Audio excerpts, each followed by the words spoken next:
Yeah.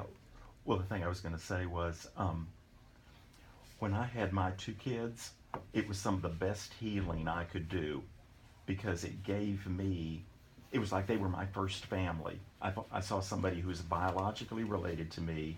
How long do you We had a love that was just unconditional, and I really healed through my two kids. Where are we We're at 6:30. So don't be afraid of that. at? We can take up You may the be a next great segment, then dad. we'll do You Al just the last segment. a great dad's in there. I don't know if it can take up those. Yeah. Oh, okay. Well, I'll jump in and ask some questions too. Do you want to continue with some questions, or do you want me to jump in? Pardon? Do you want to continue with some Yeah, questions, well, or do you want me to jump I'll in? go with a couple more questions and then jump in. Okay. Are we doing Lori today? Oh, we can do that. Hey, Shravius, can you queue up the choice as always is yours to come right back with? Okay, I'll introduce it.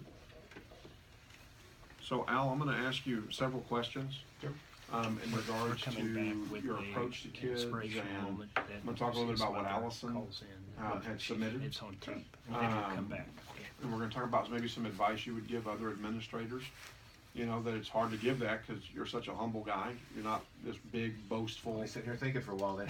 You know, Thanks for you're not this correcting me. big, boastful egomaniac. And so, you know, so we're going to do stuff like that.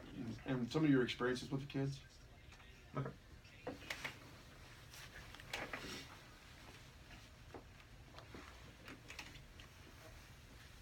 Well, folks, if you're out there on the road, we don't want you to drive as fast as the music, that's for sure, because there's a lot of water on the road. We've had some pretty severe weather here in the North Texas area. If you get a chance, tune into your radio or tune into your phone apps or your television to check those roads and the weather before you head out this morning. Lots of water. We were moving around ourselves on the George Bush. It felt like we were dancing to this music while we were driving in this morning. And a lot of folks we just got here just in time to get the show off. In fact, we do want to thank Dr. Don Hebbard. He is in studio with us. Good morning, Don. Good morning. And we want to thank Al Gallo, sub-school principal of Plano East Senior High School, for making the drive into studio. Thank you, I appreciate it.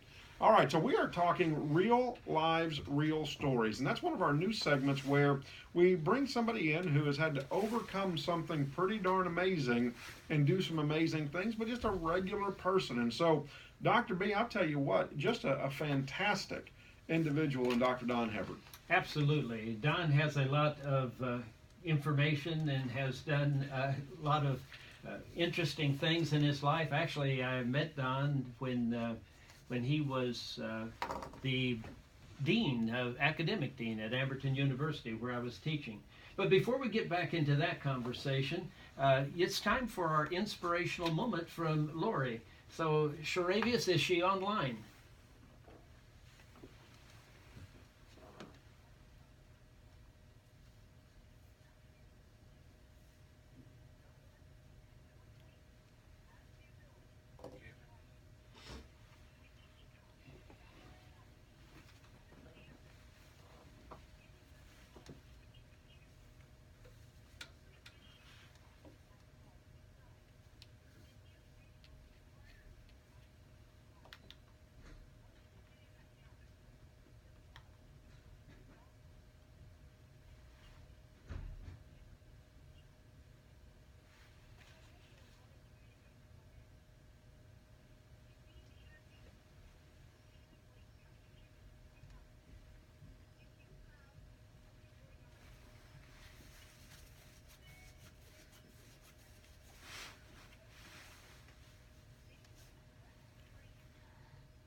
Thank you, Lori, and we appreciate that. Lori recorded those, and that's why she said night. She's in Phoenix, I believe it is, Arizona. And it's really, really early there. And it's really early there. She didn't want to get up.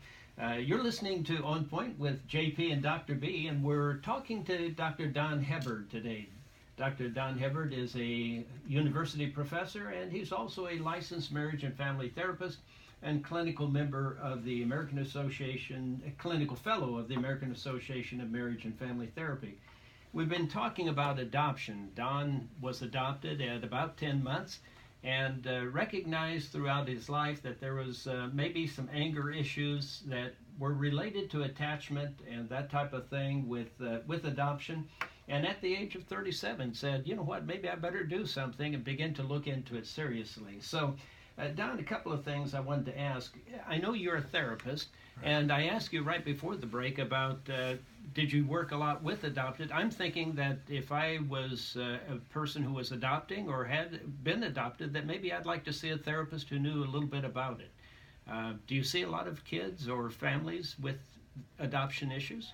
I really do. You know, we're seeing more and more that are coming forward, both families that have adopted kids that we work with at the MindSpeak Institute, where we work a team approach of working with the kid, and then the family system, and then some of the new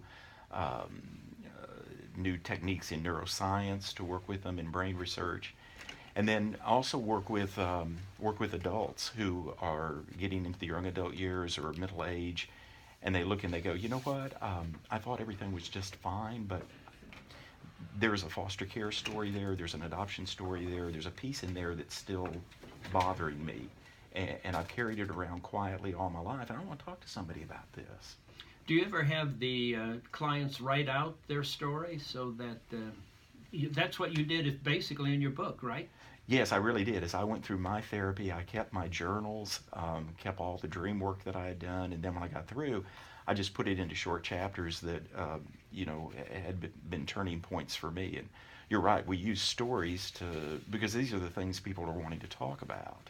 What's the name of your book, Don? It's called The Little Drummer Boy, Living the Legacy of Adoption. And where could our listeners get that? Through my website. It's just www.donhebbard.com. All right, and what if they wanted to make an appointment with you for counseling? Where would they contact you? Same place? Same place, just the website. And again, that is? www.donhebbard.com. All right, so you can certainly go there and get it.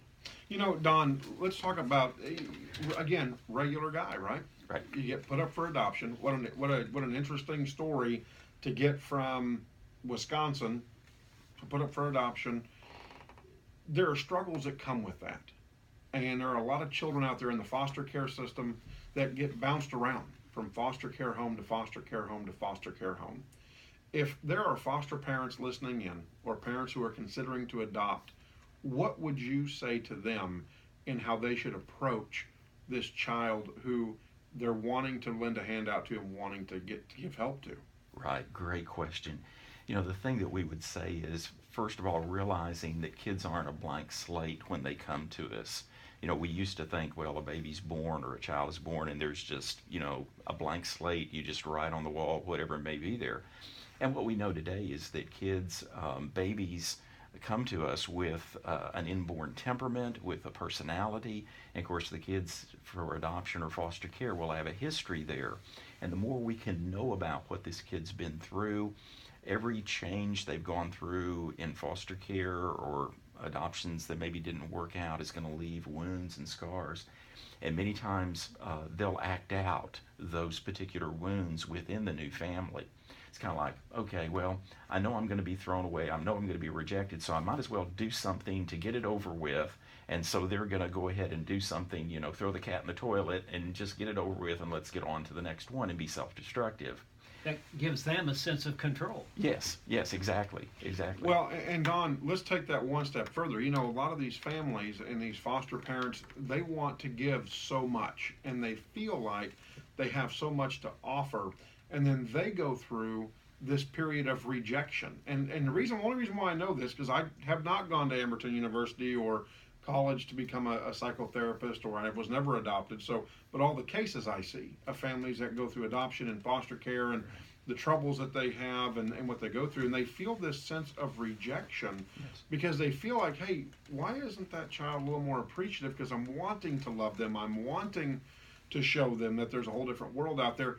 How should those parents deal with those feelings when they have that rejection? Yes, that's a great point, and it's very difficult to not take those, attitudes or the actions as personal from the parent. But it's realizing that acting out is coming from a place of woundedness on the part of the child. That's a cry for help. And the thing we'd say to the foster families and the adopted families is that the love you're giving, the environment, even though at times it's in an uproar or it's not working, having that one stable or those two stable adults that provide consistent love over time provides a foundation and a basis for healing to occur. And I know my adopted family, my mom and dad that raised me, provided a foundation for me to experience love. And then I was able to do my own work off of that. So, Don, let's take that then one more step further and go back to the child. So here you're put in this environment where people are actually going to care for you, take care of you, not reject you, but yet you still want to make those poor decisions because you just don't want to have that feeling because you're afraid if you feel love or if you feel happiness, then there's got to be something wrong. So as a child, how do you get past that and allow those people in so that you can feel love and feel happiness? Yeah, great question. It's going to be taking the risk for the child, creating that one, finding that one first relationship that you can trust. It may be with one of the parents versus one of the other ones. It may be with a coach or an administrator. I know for me there were a lot of coaches and teachers that played critical roles in my life that I identified with that created that sense of trust for me. So as a parent, as a child, it may be being able to create or allow that one first relationship in there. And then if the parents are willing to get some counseling or some therapy for the family or the child, be willing to participate in that and finding a safe place to do some talking and tell your story. Well, I'll tell you what, folks, we've got Dr. Don Hebbard with us. We want to thank him for coming into the show today. Sadly, we only have 30 seconds left, and we've got some really exciting news to share with people on how to be a really good administrator and then have other administrators think so and nominate you with Al Gallo, who's going to come on in our next segment. I'm excited to talk to him and what he does over at Plano East Senior High School. But Don, God bless you. Thank you for coming in and sharing your personal story, your real life, your real story. Folks, if Don can let folks in, if he can fight that anger and continue to be successful and write books and become a doctor, you can do it too. Don't let your circumstance stop you from being successful for you. And so, Don, thank you so much for joining us. Thank you. All right. Well, folks, stay tuned. We're going to come back and we're going to meet our teacher of the week. Great job, Don. Yeah, good job. Sorry, Dr. B. I did get one other question I wanted to ask. I'm sorry. That's a lot of fun. Thank you. We have 30 seconds Don left Hebbard. and All right. www.donhebbard. I'm going to look that wanted up. to try to get us on time. All right. Do two of you mind switching chairs? No, not at all. That way I can get Al on the. You're welcome to stay for the rest of the program, or if you wanted to leave, you can do that. I'll just stay and Good. watch out. Yeah. I'd love to. Thank you. Leave it open. All right. So Great tomorrow's. Yeah, great job, Don. Thank you for sharing that personal story. Yeah, That was fantastic. Oh, good. That's what we want: real lives, real stories. Okay. So tomorrow, what are we pushing? We've got joke around with this. Chef Tommy is coming in. Chef Tommy, we're going to be talking about how to I always say respond that when as a child, to that's Yeah. trauma. When so when I email teachers, that's how I always start my catastrophic emails events off to the village of how do we help our so-and-so. kids now? You know, when I Okay. I don't just. And do you email want my to teacher, mention I'll anything email about all Paris? the I'm going to try and get teachers and somebody say, from "Guys, we gotta know FEMA what's as going on well. with this kid." Uh, Everybody needs to On communicate. response to Yeah. things like Yeah. that. Because I look at. What class were you? 92? 90. 90? 90. All right. We've 'cause had I a lived good on my own in high response school. to I had my own most of our apartment. commercials. Senior year, worked hard, and even though I resided alone, time. like you, We've had like 100 likes. Oh, good. on the teachers, commercial. friends, So administrators. hopefully that'll translate who into them believed going in in me and and telling helped him, support hey, me. we're here And to that's where I feel like I got my do success. it. We don't have. You know, We got one person that's tweeted that. struggle they're listening with this morning. trying to So, make my kid happy and I not don't know trying what to that make means. a If choice. people are That's just quiet on the my biggest text thing. away. Yeah. But I try to learn. Yeah. It's I know people get up and listen to I us was in the the same morning. way. so I was they like- do, so. Yeah. I was so thrilled with the Well, attachment and with my this is children a that sometimes unique it was hard to audience, make them, the first one. toe the line a little bit. One of the Yeah. questions I was Yeah. going to How ask long them have you been was, at the high when school? should they Actually, this is allow only children this is my second year as a principal. that I knew. Third year I if don't you know include my The intern. kid's going to find out eventually. I've been in education for about 15 years. I was a I said, teacher. when should we tell them? I and said,